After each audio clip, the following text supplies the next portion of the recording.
శ్రీ మహాగణాధిపతయే నమః. శ్రీమాత్రే నమః. శ్రీ గురుభ్యో నమః. సనాతన ధార్మికులందరికీ కూడా నా హృదయపూర్వక నమస్సుమాంజలి. ఈ రోజున మనం చాలా విషయాలు చూస్తూ ఉన్నాం, మాట్లాడుకుంటూ ఉన్నాం. కానీ ఆది పరాశక్తి స్వరూపం అంశం అయినటువంటి ఎల్లరికూ అదే అందరికీ కూడా చాలా ఉపయోగకరమైనటువంటి దేవత గాయత్రి అమ్మవారు. ఎందుకు చేతన ఈ మాట నేను చెప్తున్నానంటే, యజ్ఞోపవీతము అనేటువంటిది ధారణ చేసేటువంటి అధికారం ఎవరికైతే ఉంటుందో వాళ్ళు, అలాగే వాళ్ళకే గాయత్రీ దేవత పరిమితమా అని సంశయములు, ఎన్నో రకాలైనటువంటి ప్రశ్నలు మదిలో ఉత్పన్నమవుతూ ఉంటాయి చాలామందికి. అయితే ఈ గాయత్రీ దేవతల యొక్క ఉపాసన బ్రాహ్మణులు, ఇతరులు అందరూ కూడా చాతుర్వర్ణం మయా సృష్టం అని చెప్పి బ్రాహ్మణ, క్షత్రియ, వైశ్య ఈ శూద్రాదులందరూ కూడా అంటే వర్ణ వ్యవస్థలో చెప్పినటువంటి నామస్మరణ చేయడంలో ఎటువంటి సంకోచం లేదు కాబట్టి వర్ణాల గురించి మాట్లాడుతున్నాం. భగవద్గీత ఎన్నో రకాలైనటువంటి గొప్ప గొప్ప గ్రంథములు ఉద్ఘాటన చేసినటువంటి చెప్పినటువంటి వర్ణ వ్యవస్థ గురించి చెప్తున్నాం. అయితే ఈ వర్ణాల్లోని ముఖ్యముగా గాయత్రీ మాత, సావిత్రి ఉపాసన అనేటువంటిది చాలా విశేషమైనటువంటి, గుప్తతరమైనటువంటిది, రహస్యయోగ్యమైనటువంటిది, కేవలం కొంతమందికే అని భావన చేస్తూ ఉంటారు. అయితే ఈ గాయత్రి ఉపాసన అనేటువంటిది ఓ చక్కనైనటువంటి రహస్యపరమైనటువంటి మంత్రం. ఆ అమ్మవారు ఆది పరాశక్తి స్వరూపం, వేదమాత, జ్ఞానాధిష్టాన దేవత. అంటే చక్కనైనటువంటి ధీశక్తి, బుద్ధి, ఇంటలెక్చువల్ పవర్ని మనకి కురిపించేటువంటి అమ్మ కేవలం ఒక వర్ణము వారికి, లేకపోతే ఒక పవిత్రమైనటువంటి తంతు అంటే యజ్ఞోపవీతాన్ని ధరించినటువంటి వారికి మాత్రమే అధికారం ఉన్నది అని గమనించడం, తెలుసుకోవడం అనేటువంటిది లేదు, తప్పు. అందరికీ కూడా అమ్మవారి అనుగ్రహం ఉండాలి.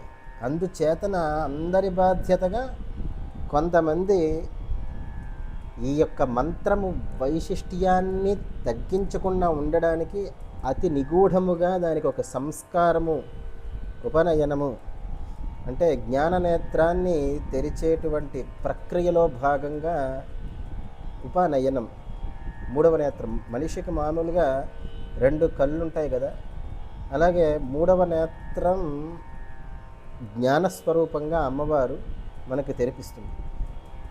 అది దానికి సంస్కారమే ఉపనయనం అని పేరు. ఆ ఉపనయన అంతర్భాగంగా చాలా నిగూఢంగా క్రతువు ఆచరించి, చాలా హోమాలు చేసి, వటువుకి అంటే ఆ ఉపనయనం చేసుకునేటువంటి బ్రహ్మచారికి తండ్రి ఒక గొప్పదైనటువంటి స్థానంలో కూర్చో అంటారు. ఆ కూర్చో మీద ఆ దేవతలు ఉంటారు. ఆ దేవతలు ఉన్నటువంటి కూర్చొని తాను అధిష్ఠించి గురుస్థానము పొంది ఈ యొక్క గాయత్రి, సావిత్రి మంత్రోపదేశము చేస్తారు. అయితే అంత పవిత్రమైనటువంటి మంత్రాన్ని నాకు మదిలో చాలా బాధ అనిపించి చాలా రోజుల నుంచి పంచుకుందాం, అందరికీ కూడా దీనికి హక్కు ఉంది. సనాతన ధార్మికులు అంటున్నాను నేను, కేవలం ఒక వర్ణం గురించి చెప్పట్లేదు, అందరికీ కూడా హక్కు ఉంది. కాబట్టి గాయత్రి మంత్రానికి ఎవరు ఏ హక్కుతో ఆమెని ఆరాధన చెయ్యాలి అనేటువంటి విషయం గురించి చెప్పాలి. ఇంత గొప్పదైన మంత్రం ఈ రోజున ఒక పాట రూపంలో, కీర్తన రూపంలో వింటున్నాం మనం. అలా వినకూడదు. దానికి ఒక చక్కనైనటువంటి వేదపరమైనటువంటి స్వరం ఉంది. దాన్ని వేదిక్ మీటర్ అంటారు. ఛందస్సుని అనుసరించి త్రిపదా గాయత్రి. కాబట్టి 3 పాదాలుగా ఉన్నటువంటి గాయత్రిని ఛందోబద్ధంగా స్వరయుక్తంగా అక్షరదోషము లేకుండా చెప్పవలసినటువంటి బాధ్యత ఎవరికైతే ఉందో వాళ్ళు చెప్తారు. అలా కాకుండా రేడియోలోనో లేకపోతే కాలింగ్ బెల్ రూపంలోనో లేకపోతే హారన్ రూపంలోనో మరో రూపంలోనో రింగ్ టోన్ రూపంలోనో పాట కింద అనేటువంటిది కీర్తన చేస్తున్నారు కదా, అది పనికిరాదు. వేదములో ఎలా చెప్పబడి ఉందో, ఒక వేదంలో గాయత్రి మంత్రం ఒక స్వరంతో ఉంటుంది, ఒక వేదంలో ఒక గాయత్రి మంత్రం ఇంకో స్వరంతో ఉంటుంది. ఆ వేదాన్ని అనుసరించి సప్రమాణంగా మాత్రమే ఆ యొక్క వేద మంత్రాన్ని అమ్మవారి ఉపాసన చెయ్యాలి. అయితే మరి ఆ వేదం చదువుకోనటువంటి వాళ్ళు ఆ స్వరము గురించి మాకు అవసరము లేదు, మరి ఏదైనా ఇతరమైనటువంటి ఉపాసన ఉందా? వేదాన్ని యో దేవస్సవితాస్మాకం, ఈ మంత్రాన్ని అందరూ చెప్పచ్చు. ఏదైతే మనం గాయత్రి మంత్రం వింటున్నామో ఆ మంత్రానికి బదులుగా ఈ శ్లోకాన్ని కూడా పఠించవచ్చు. యో దేవస్సవితాస్మాకం ధియో ధర్మాదిగోచరా ప్రేరయేత్తస్య యద్భర్గస్తద్వరేణ్య ముపాస్మహే. ఈ మంత్రం ఏదైతే ఉందో, ఈ శ్లోకము, ఇది ఎల్లరూ కూడా పఠింపయోగ్యము. అందరూ కూడా దీన్ని పఠనం చేయవచ్చు. చక్కనైనటువంటి బుద్ధిశక్తి, ధీశక్తి, ఇంటలెక్చువల్ పవర్ మనకి ప్రేరేపింపబడాలి. సవితర దేవతా స్వరూపమైనటువంటి గాయత్రి ద్వారా గాయంతం త్రాయతే ఇది గాయత్రి. ఎవరైతే చక్కగా కీర్తిస్తారో ఆ అమ్మవారిని వేదము చెప్పినటువంటి స్వరయుక్తంగా గాయన్ అంటే కీర్తిస్తారో ఆ అమ్మవారు ఆ వారిని రక్షిస్తుంది. గాయత్రి పరాదేవత యొక్క విశేషం ఏంటంటే అండి, మీరు ఏం చెయ్యండి ప్రపంచంలో ధర్మార్థక మోక్షాల నిమిత్యార్థమే అందరూ కూడా ఉంటారు. అయితే సంపాదన రూపంలో అనేకమైనటువంటి చికాకులు ఉంటూ ఉంటాయి ప్రతి మనిషికి. ఈ ఇహపరమైనటువంటి సంసారం నుండి, ఆ భవబంధం నుండి చాలా విసిగి వేసారిపోయినటువంటి జీవితాలు ఉంటాయి కొంతమంది రోజు దినచర్యలో భాగంగా. అటువంటి వారికి అండి గాయత్రి రక్ష విశేషంగా ఉంటే హీ కెన్ మేనేజ్ ఎనీథింగ్. చాలా బుద్ధి ధీశక్తి ప్రేరేపింపబడ్డం అంటే అదే.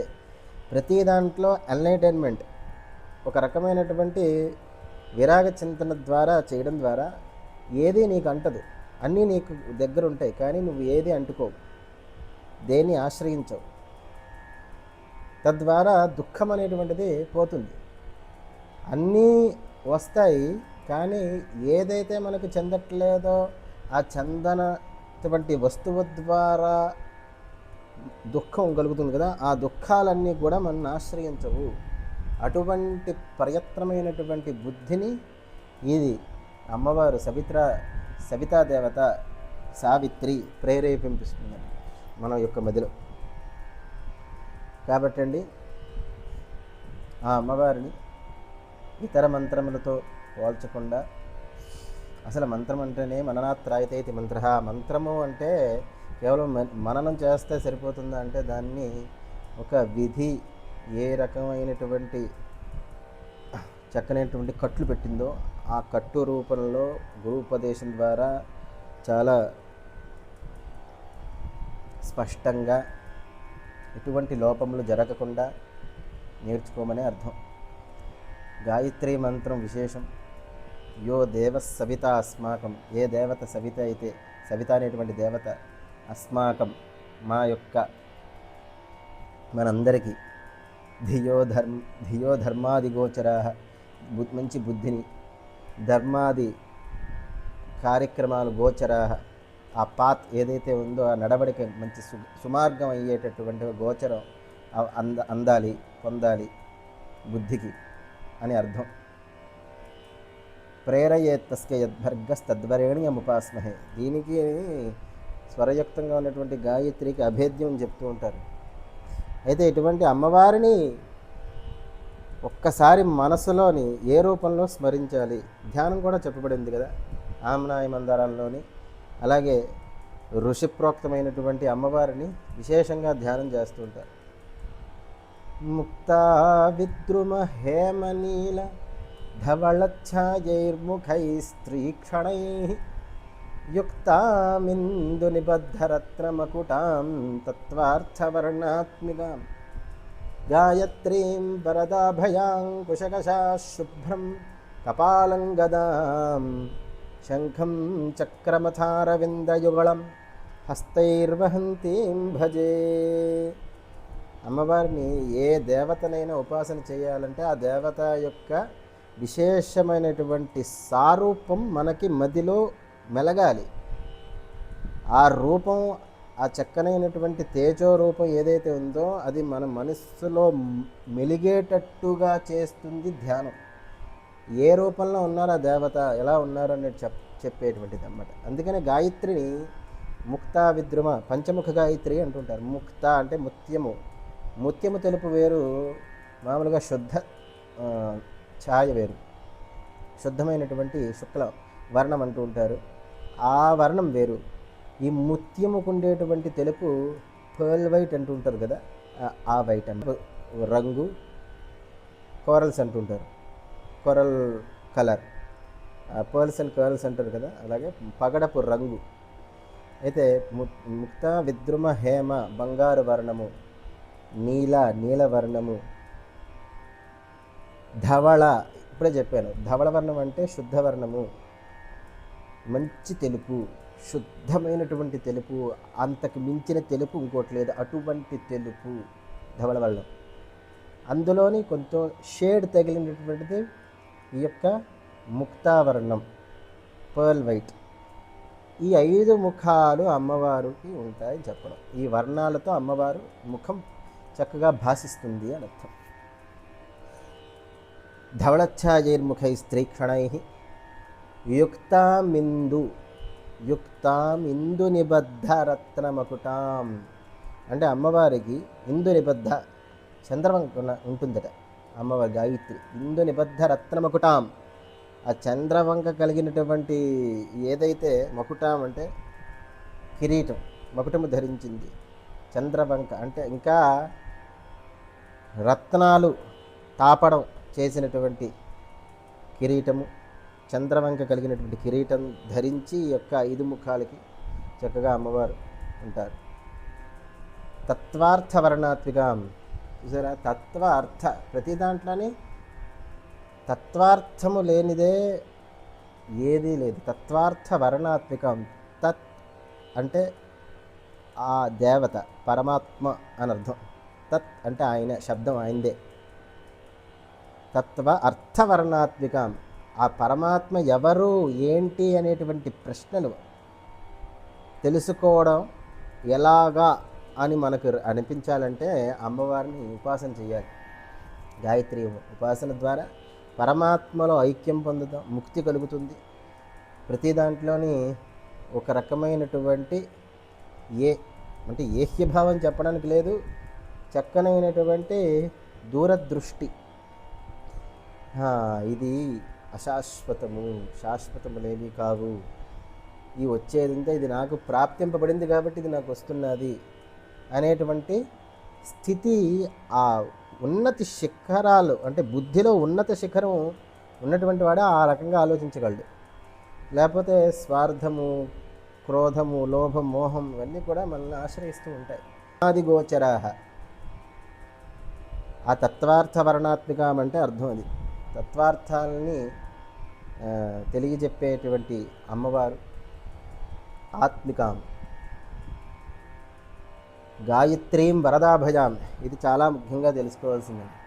గాయత్రి అమ్మవారు వరద అభయ అంటే వరదముద్ర, అభయముద్ర తెలిసిందే మనకి. ఒకటి ఇచ్చేటువంటిది, ఒకటి వరద. అభయం, అభయముద్ర అంటే ఇది, వరద ముద్ర అంటే ఇది, కిందకి ఇలా ఇచ్చేటువంటి ముద్ర ఇది, అభయముద్ర ఇది. కాబట్టి వరదాభయాం ఆ ముద్ర చేతులు చూసారా, 5 ముఖాలు ఉన్నాయి. చెప్పకుండానే అర్థం ఏంటి, ఒక శరీరానికి 2 చేతులు అయితే 5 ముఖాలకి 10 చేతులు ఉంటాయి. 10 చేతులకి కింద నుంచి క్రమంగా కుడి చేతి మీదుగా ఆ ఆయుధాలు చెప్తారు ఎప్పుడు కూడా. వరదాభయాం కుశకష అంకుశ, వరదాభయాంకుశ, అంకుశ కష, అంకుశము. కష అంటే విప్కి తాడు కట్టి కొరడా అంటూ ఉంటాం, అది కష అంటే. అంకుశ కష. శుభ్రం కపాలం గదాం, చక్కనైనటువంటి కపాలం. గాయత్రి అమ్మవారి చేతిలో కపాలం ఉంటుంది ఇప్పుడు కూడా. శుభ్ర కపాలం, తెల్లనైనటువంటి కపాలం. శుభ్రం కపాలం గదాం. గదాం, గద అమ్మవారు ధరిస్తుంది. శంఖం ధరిస్తుంది. శంఖం, చక్రం, అధారవింద యుగళం. శంఖం, చక్రం, అథారవింద అంటే చక్రంతో పాటు అరవింద యుగళాలు. చక్కనైనటువంటి కమల పువ్వులు 2, ఒకటి కాదు మళ్ళీ, యుగళం. అధారవింద యుగళం హస్తైర్వహంతి భజ. ఆ మూర్తికి, గాయత్రి ధ్యానానికి ఈ రకంగా మనం మనసులో బుద్ధిలో ఆమెను ప్రతిష్ఠించి, శ్లోకమైతే శ్లోకం, మంత్రమైతే చెప్పాను కదా, పాటలా మాత్రం వినకండి, ఎక్కడా కూడా ఎంకరేజ్ చేయకండి, తీసేయండి.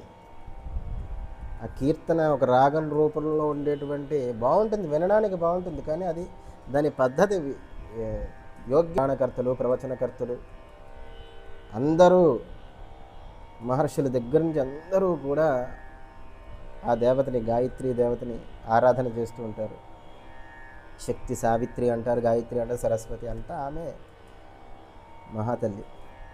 కాబట్టి 4 విషయాలు గాయత్రి అమ్మవారి గురించి ఈరోజు నా మదిలో ఉన్నటువంటిది పంచుకుందాం అనిపించి చెప్పడం జరిగింది.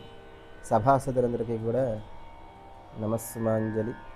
అమ్మవారి అనుగ్రహం అందరికీ కలగాలి. మంచి బుద్ధి, ఎన్లైటన్మెంట్, ముక్తి కొరకు మన యొక్క భావన ప్రకాశిస్తూ ఉండాలని కోరుకుంటూ ఉండాలి మనం. ఎందుకంటే అది లేనిదే మనిషి జీవితం, ఇహము బాగుంటుంది, ఇహంలో అన్నీ బాగుంటాయి, ఇహ పరాలకి లోటు లేకుండా అమ్మవారు మనకి అనుగ్రహిస్తుంది అనేటువంటి విషయం మనం తెలుసుకుంటూ ఉండాలి. శుభం మంగళాని భవంతు. స్వస్తి.